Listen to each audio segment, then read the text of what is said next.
नमस्कार, मी नम्रता वागळे. आपण पाहत आहे पुढारी न्यूज. आज स्वातंत्र्याचा 78वा वर्धापन दिन आहे आणि आपल्या सगळ्या प्रेक्षकांना स्वातंत्र्य दिनाच्या हार्दिक शुभेच्छा. आणि हे स्वातंत्र्य चिरायू होवो यासाठी आपण सगळ्यांनी मिळून प्रयत्न करूया. आज आपला चर्चेचा विषय याच स्वातंत्र्य दिनाच्या भाषणासंदर्भातला आहे. आज स्वातंत्र्य दिनाच्या निमित्ताने पंतप्रधान मोदींनी 11व्यांदा लाल किल्ल्यातनं देशाला संबोधित केलंय. आजच्या भाषणामध्ये त्यांनी विविध मुद्द्यांना हात घातला, मात्र एका मुद्द्याने विशेष लक्ष वेधून घेतलं आणि तो मुद्दा म्हणजे सेक्युलर सिव्हिल कोड. देशामध्ये समान आणि धर्मनिरपेक्ष नागरिक कायदा लागू करण्याची मनीषा मोदींनी आजच्या भाषणात बोलून दाखवली आहे. मोदींच्या या वक्तव्यानंतर विरोधकांकडून मात्र टीकेची झोड उमटायला लागली आहे. मोदींकडे बहुमत नसताना त्यांनी अशा प्रकारची वक्तव्य करणं हे देशातल्या संस्कृती आणि शांततेला गालबोट लावणारं असू शकेल असा सूर विरोधकांकडून लागलेला दिसतो. विरोधकांना नेमकं हवंय काय? सेक्युलर सिव्हिल कोडला एवढा विरोध कशामुळे होतोय? धर्मनिरपेक्षतेच्या आणाभाका घेतलेल्यांना या नागरिक कायद्यावर नेमका आक्षेप काय आहे? भाजपला यावेळी पूर्ण बहुमत नसलं तरी मित्रपक्षांच्या मदतीने ते सत्तेत आहेत, मात्र बहुमत नसलं तरी मोदी त्यांच्या अजेंड्यापासून दूर गेलेले दिसत नाहीत. विरोधकांना याचीच बोच आहे का? हाच आहे आपला आजचा चर्चेचा विषय.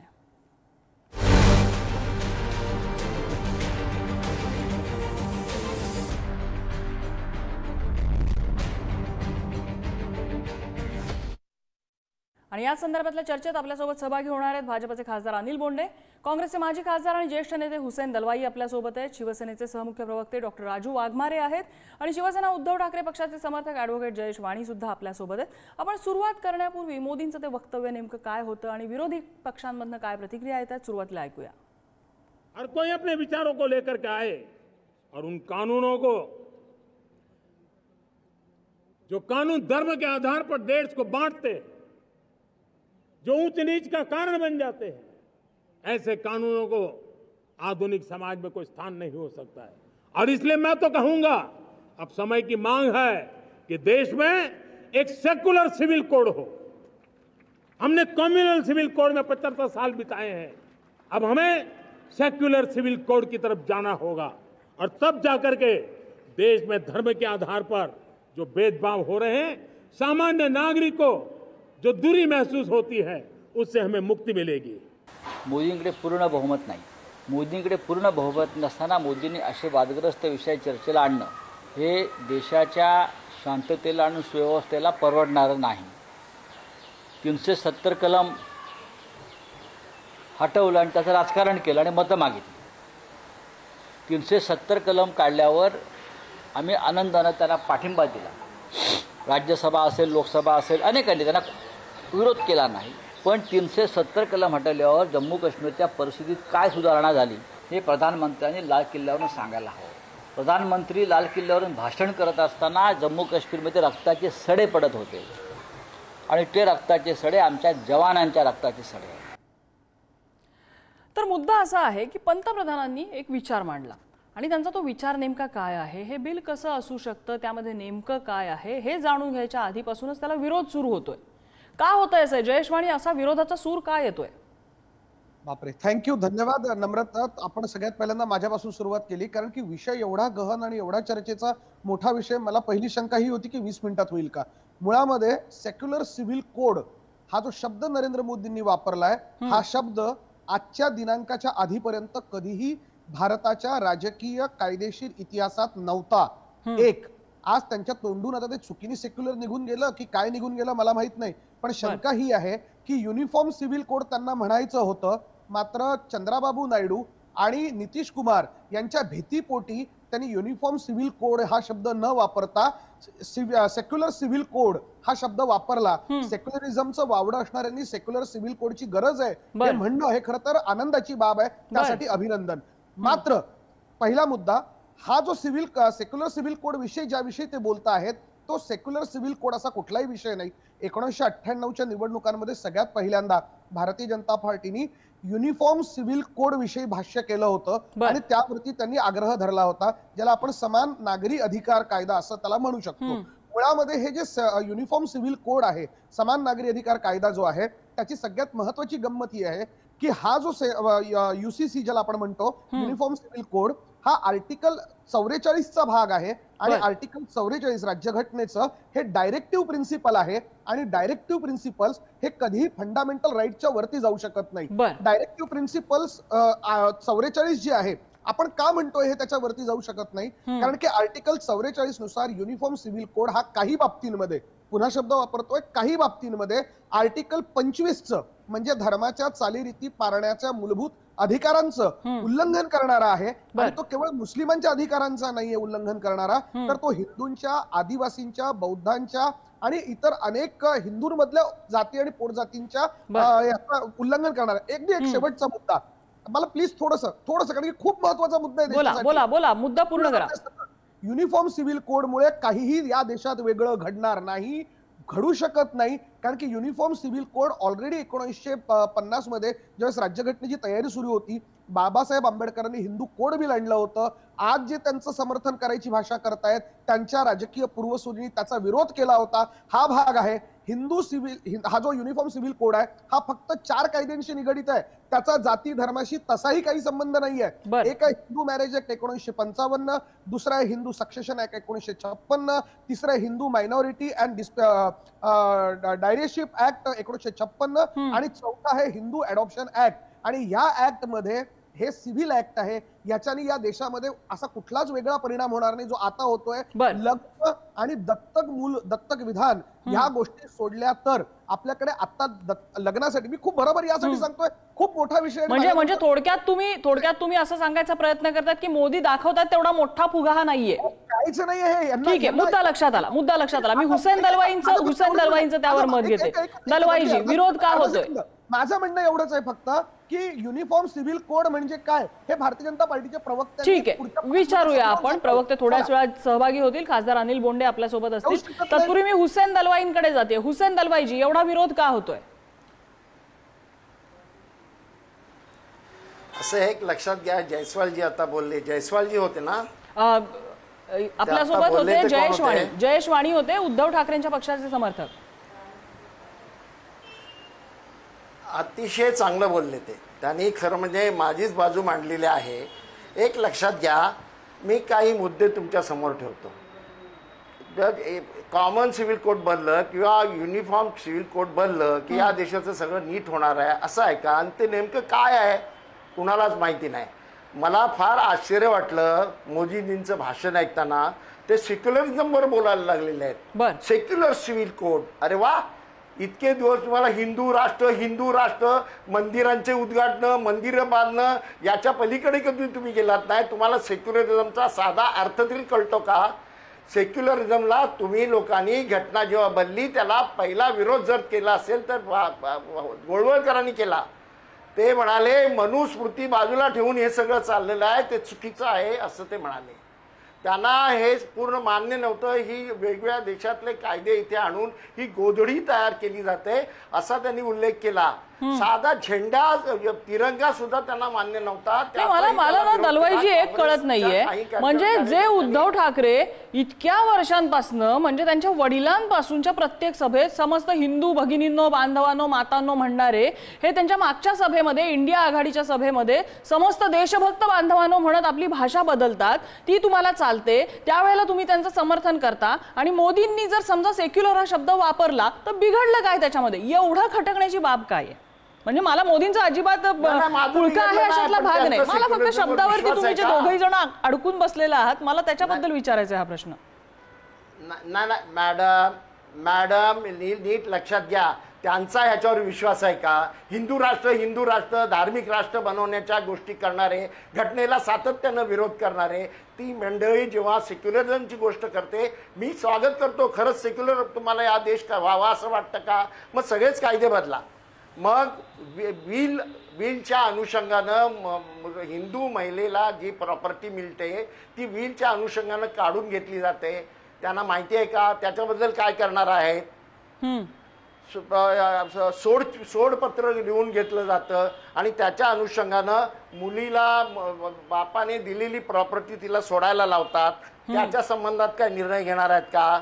मुलाचा ताबा आईला जरी मिळाला तर तिची स्थिती जर नसेल आणि तिथे तो जर बापाकडे मुलगा किंवा मुलगी गेली तर तिला त्या आईला त्यांना भेटू दिलं जात नाही. हे प्रश्न कोण बोलणार आहेत? इस्लामी कायद्याप्रमाणे मुसलमानांच्या मेहर असते, लग्नाच्या वेळेला मेहर दिली जाते, ती त्यावेळेला दिली जाते किंवा सोडचिठ्ठी करताना तलाक देताना ती तितकी रक्कम द्यावी लागते आणि ती फार मोठी रक्कम असते हे लक्षात घ्या. तिला बऱ्याच अंशी संरक्षण दिलं जातं, तिला प्रॉपर्टीमध्ये राईट दिला गेलेला आहे, कुठल्याही धर्मात नाही जो इस्लाम धर्मामध्ये दिला गेलेला आहे. हे ह्या गोष्टी दोन बायकांच्या संबंधामध्ये मुस्लिमांनी दुसरी बायको केली तरी पहिली बायकोला तो टाकत नाही, तिला लग्न ठेवतो. आणि हिंदू समाजामध्ये दोन बायकांचं प्रमाण फार कमी नाही आहे, तितकंच आहे. किंबहुना जैनांमध्ये 60% सगळ्यात जास्त आहे. आणि त्यावेळेला त्या बाईला सोडलं जातं आणि तिची स्थिती अतिशय वाईट होते. तिला काही तिच्या एकही कायद्यामध्ये प्रोव्हिजन नाही की तिला काही त्याचं मिळेल. तिला नुसती सोडली दिली जाते आणि परित्यक्ता नावाचं एक प्रकरण निर्माण झालेलं आहे. असंख्य बायका परित्यक्ता आहे. या सगळ्या संबंधात विचार करायला तयार आहेत का, असं माझं म्हणणं आहे. आपण विचारूया अनिल बोंडे, खासदार अनिल बोंडे आपल्या सोबत आहेत. अनिल बोंडेजी, विरोधकांनी दोन मुद्द्यांवरती आता दलवाई सर काय म्हणाले, कोणत्या कोणते मुद्दे मांडले तुम्ही ऐकले असतीलच. त्यांनी आणखीन एका मुद्द्यावर बोट ठेवले, म्हणजे एरवी हिंदू राष्ट्र, हिंदू आणि असं सगळं बोलणारे पंतप्रधान आज सेक्युलर कसं काय म्हणाले. तर म्हणजे पूर्ण देश स्वागत करेल की आज स्वातंत्र्य दिवशी 78व्या स्वातंत्र्य दिवशी प्रधानमंत्री नरेंद्रजी मोदी यांनी लाल किल्ल्यावरून सेक्युलर सिव्हिल कोडचा पुरस्कार केला आणि घटनेच्या 44 आर्टिकल 44 प्रमाणे राज्याला सुद्धा हे अधिकार दिलेले आहेत, स्पेशली सिव्हिल राईट्सच्या संदर्भात. म्हणजे ती पॉलिगॅमी असो, इनहेरिटन्स असो, म्हणजे वारसा हक्क असो, किंवा म्हणजे प्रॉपर्टी राईट्स असो, या संदर्भात हक्क दिलेले आहे. आणि आपल्याला माहिती आहे की प्रॉपर्टीचा विषयच नाहीये, खोटं बोलतायत, यांना माहितच नाही काय विषय खोटं बोलतायत. जयेश वाणीजी, आपण त्यांचं म्हणणं ऐकूया. तुम्हाला जर त्यावर काही क्रॉस असेल तर मी तुम्हाला वेगळा वेळ देते. अनिल बोंडेजी बोला. गोवा हे पहिलं राज्य होतं की गोव्यामध्ये अगोदरपासनं हे सेक्युलर सिव्हिल कोड सुरू आहे. परंतु हुसेन दलवाई जे म्हणतात ना, ते अतिशय मी त्याचं स्वागत करतो की हुसेन दलवाई ज्या गोष्टी आहेत त्यावर चर्चा व्हावी असं प्रधानमंत्री नरेंद्रजी मोदी यांनी म्हटलंय. कारण की पूर्ण देशामध्ये अनिल बोंडेजी, सगळ्यात पहिलं कन्फ्युजन हे आहे की सेक्युलर सिव्हिल कोड जर पंतप्रधानांना म्हणायचंय त्यांना अपेक्षित नेमकं काय आहे सेक्युलर सिव्हिल कोड. कारण आजवर हा शब्द पहिल्यांदा ऐकिवात आला, यापूर्वी युनिफॉर्म सिव्हिल कोड होता, आता सेक्युलर सिव्हिल कोड झालाय. नेमकं म्हणायचं काय आहे.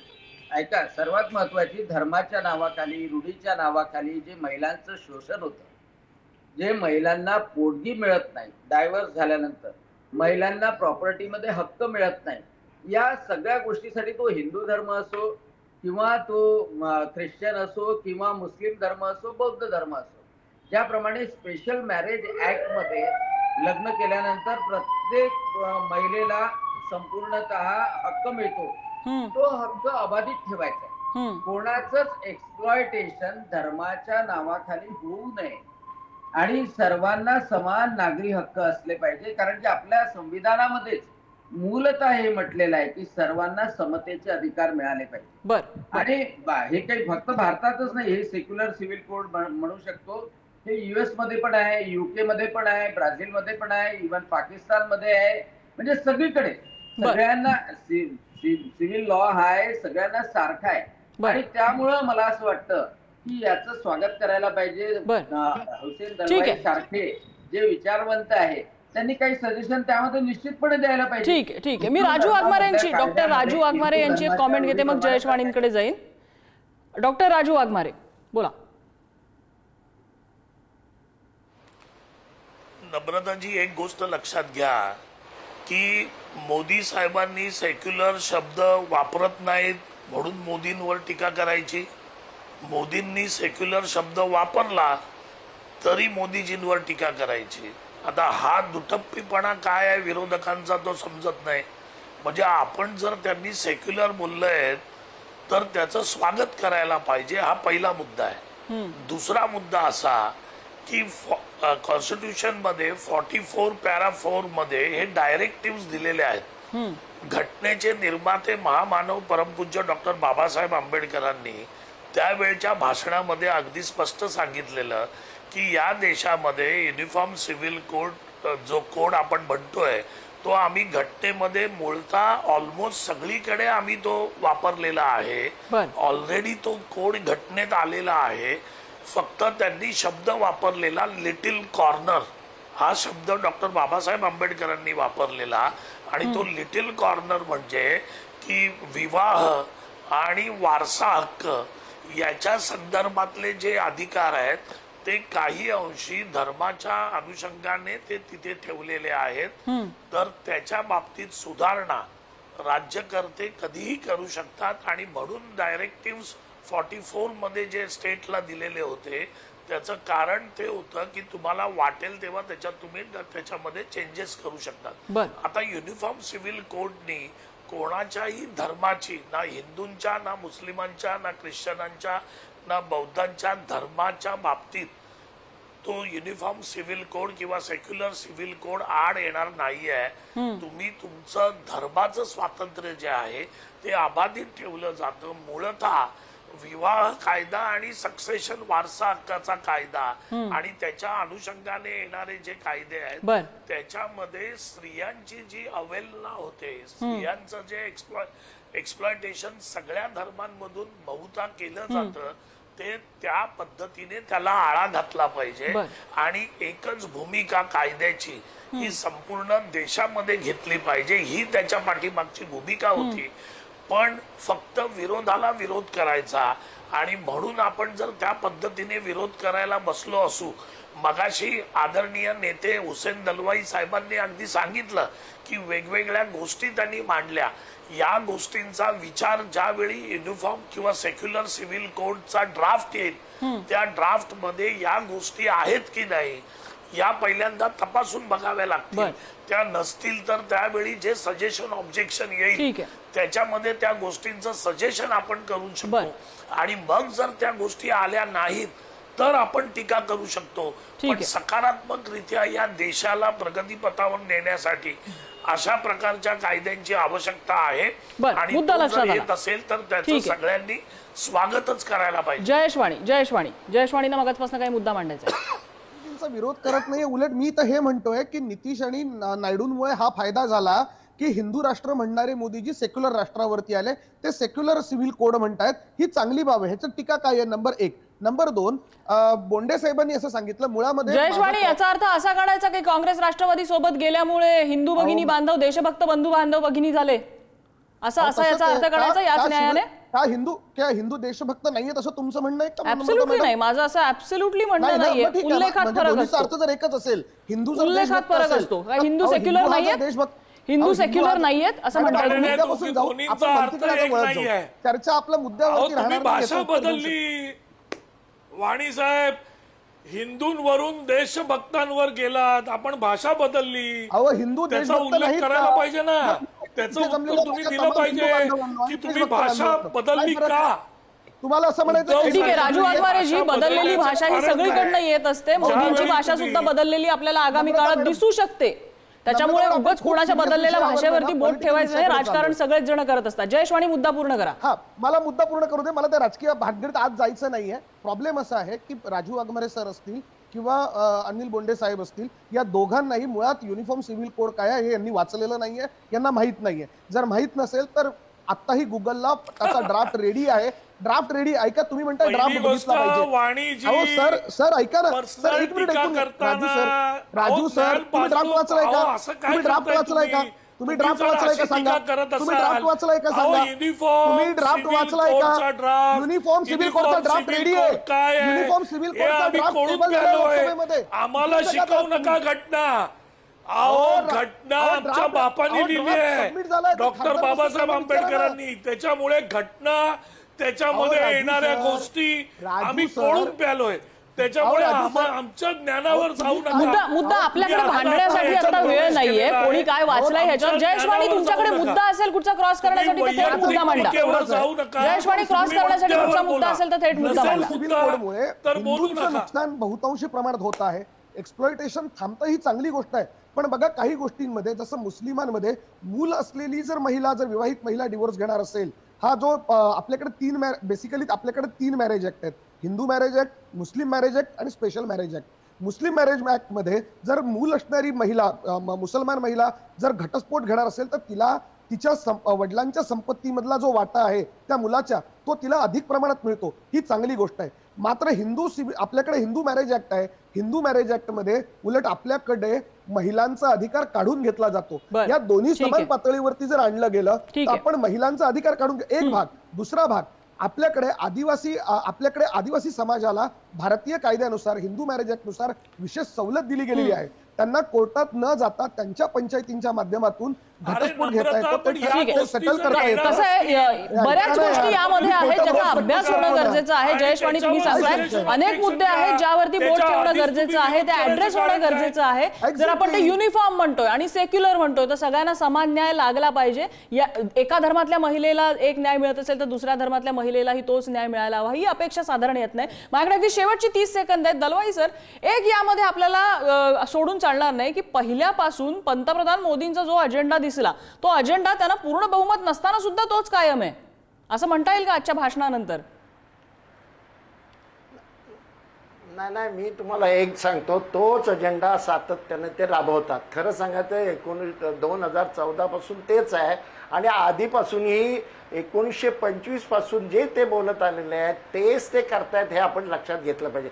मला वाईट असं वाटलं की आमचे परम मित्र राजू वाघ तिकडे गेल्यानंतर इतके बदलले.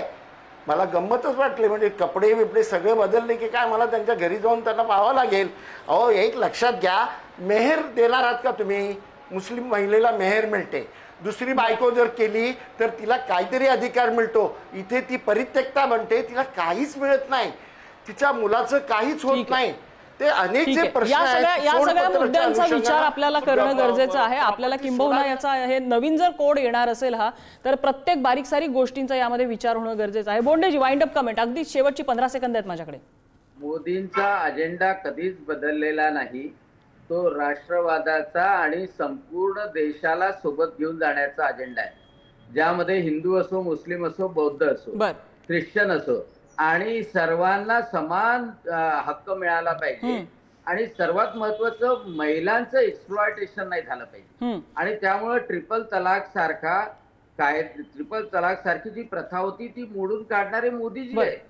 आणि आजही पॉलिगॅमीमुळं जे मुस्लिम महिलांचं नुकसान होतं, प्रॉपर्टी राईट्स मध्ये मुस्लिम महिलांचं नुकसान होतं, दुर्बलांचं नुकसान होतं. यामध्ये केवळ मुस्लिम महिलांचंच नाही, हिंदू समाज आहे, जैन समाज आहे, बौद्ध, शीख, वेगवेगळे समाज आहेत ज्यांना यामध्ये एक्सप्लॉयटेशन, जो शब्द तुम्ही वापरला अनिल बोंडेजी, हे एक्सप्लॉयटेशन हे विविध प्रकारे विविध समाज घटकांचं धर्माच्या नावाखाली, संस्कृतीच्या नावाखाली होत असतं. आणि ते होऊ नये यासाठी काय करता येणार आहे, सगळ्यांना समान न्याय कसा देता येईल, मग त्यामध्ये धर्म आडकाठी कसा आणणार नाही, या सगळ्याची तजवीज करणं गरजेचं आहे.